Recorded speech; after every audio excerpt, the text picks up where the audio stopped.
are you doing here? Ang ginagawa mo dito, nakikinig ka sa usapan natin ni Salve. Ha? Hindi. Wala ko narinig Paglabas ko lang ng room, ayan, nakatayo kayo dyan, tapos pumunta ko dito. Why can't we just all get along? Let's be friends. Ha! Friends? Madami na akong friends. Nagbabawas na nga ako eh. And I feel like di ka belong sa circle ko. Let's go. Sa bintana'y nakatungaw na sinat ng araw sa aking mukha. Sa dagat ay nais mapunta, magkampisaw kasama ang barkada. Magdadrive hanggang sa matapos, hahabulin ang araw dyan sa pagtubo. Basta't makasama ka lang ng mata. Thank you. Thank you po. Oh, ito ang pinaka- Sean, paano kaya kung hindi ka napadpad sa Maka? Ikaw pa rin kaya yung kilala kong Kengkoy? O katulad ka ng mga anak mayaman dyan na mata pobre? Kaya naman. Ano naman natanong yun? Tingin mo ba magkakagusto ka sa gaya ni Charlene? Kakagusto?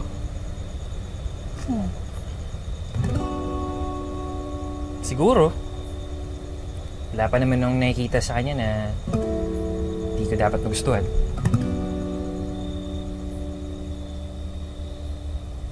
Dahil ba pareho kayo ng estado sa buhay? Tinitingnan mo kung mayaman o mahirap yung tao. Alam mo yun. Ayaw ko lang kapag ginagamit ako kasi o dahil sa kung ano meron ako. Can't stop thinking of ways to hold your hand.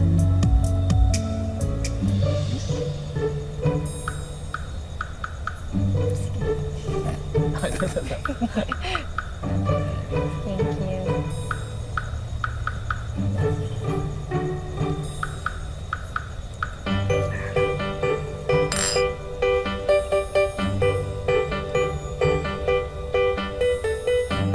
Ayoko na, Nay. Ang usapan natin, si Sean lang yung titiisin ko dito. Kasama niya pala yung isang batalyon niyang jolog sa mga kaibigan. Binubwisit pa ako nung isa. Please, ibang mayaman na lang yung targetin natin. Sige, Nay. Isang araw pa. Ang sabi naman sa akin ni Tito Noel, pag nagustuhan ako ni Sean, ipapasok niya ako sa business nila. Tsaka ko na sila nanakawan pag buo na yung tiwala nila sa akin. Mukha namang patay na sa akin yung si Sean.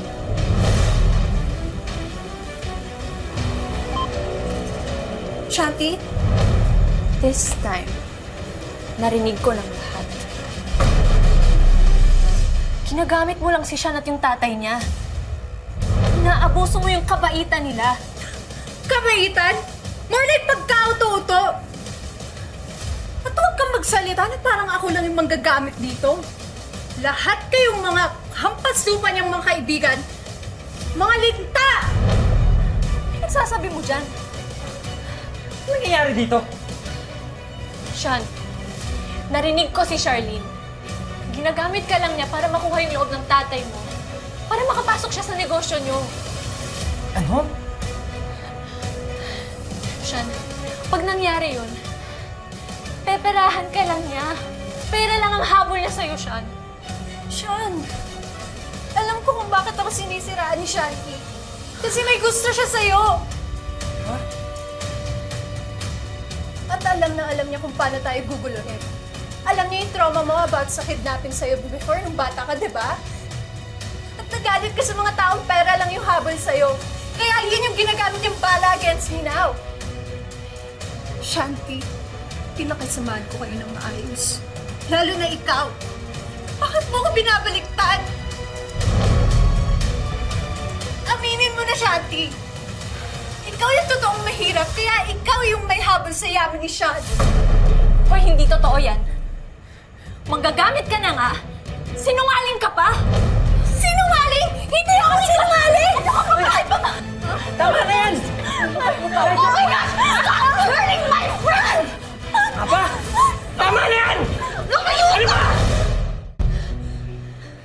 kaya maging masaya para sa akin, ha? Finally, may nakita akong babae na nag-interest sa akin. Sean, akala ko mag-best friend tayo.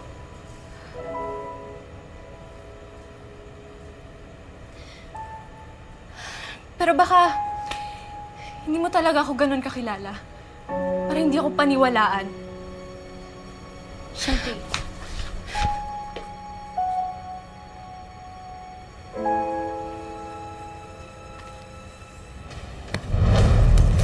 Ha? Ikaw tama na. Okay ka lang?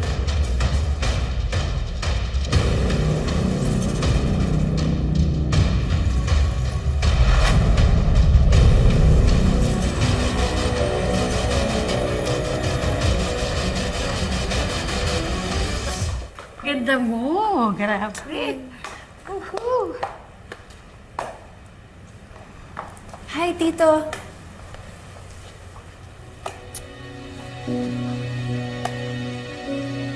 As promised, super okay po kami ni Sean. Sobrang magkasundo po kami. Lalo na siguro pag kami na yung nag-handle ng family business at pinagkatiwalaan niyo na po ako ng posisyon sa company. Wala kang lugar sa business ko. Wala ka ring lugar sa pamilya ko. What do you mean po, Tito?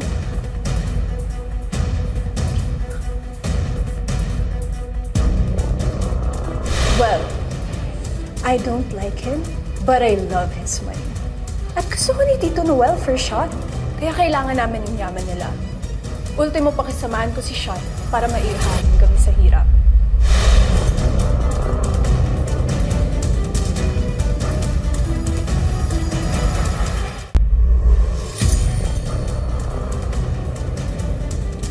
Habang may natitir pa akong pasensya, you get out of my property. Now! Hindi totoo ba yan? Kung nagawa sa akin to. Mayaman ka lang kaya madaming lumalapit sa'yo. Diyan ka nagkakamali. Iya. Hindi lahat ng tao katulad mo. Minahal si Sean ng mga kaibigan niya kahit hindi nila alam na mayaman siya. Now, leave.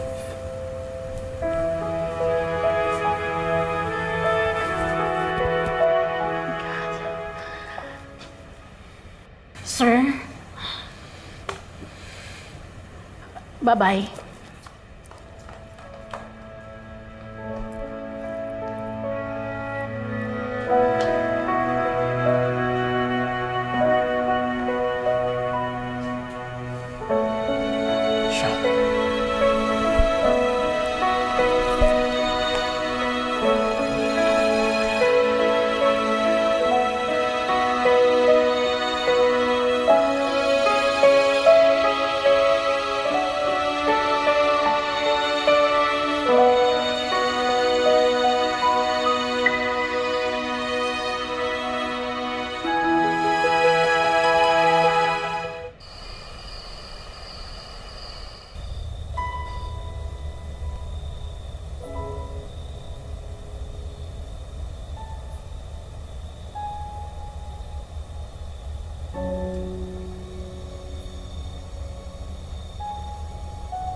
Sean.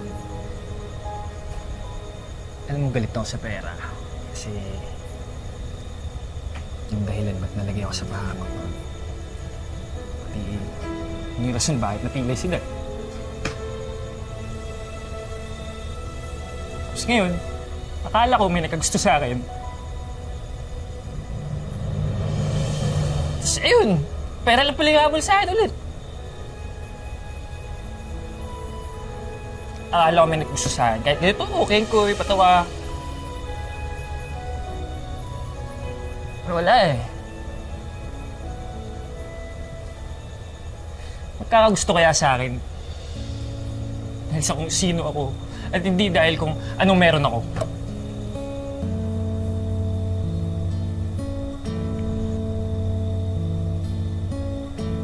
Ako, Why does my heart beat like a drum? gusto na kita. Kahit nung nakakatawa ka lang. Everything Bilang kaibigan. Bilang kaibigan.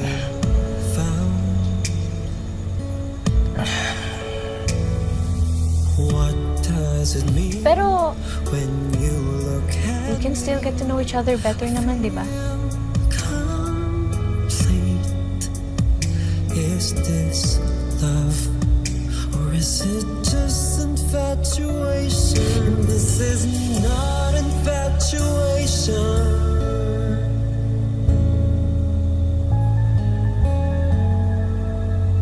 Or is it just infatuation?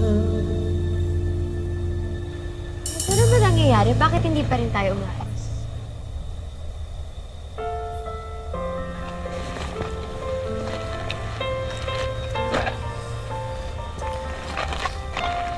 Hatid na ba kita sa inyo? Hindi na. Kaya ko na umuwi mag-isa.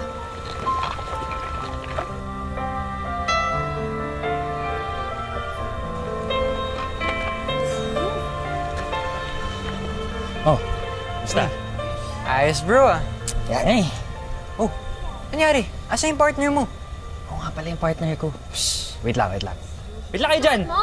Hindi ko nakalimutan, man. Wait lang.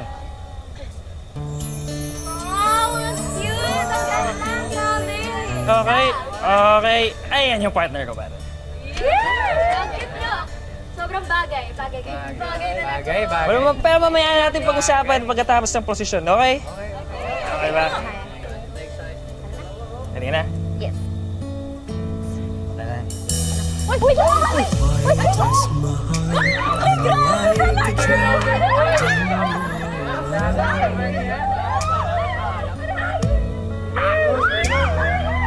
Everything's suddenly turned.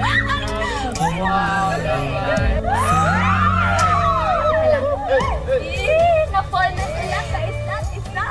Minsan, mas madali talagang magtago sa maskara. Sa tawa, sa yabang, sa kulit kasama ang barkada. Kahit panandalian lang, nakakalimot tayo sa bigat ng pinagdaraanan. Pero darating ang oras na kailangan nating bitawan ang pagpapanggap at buong tapang na harapin ang mga pagsubok sa buhay. Kasama ang mga kaibigang nakakakita at tumatanggap sa totoong tayo.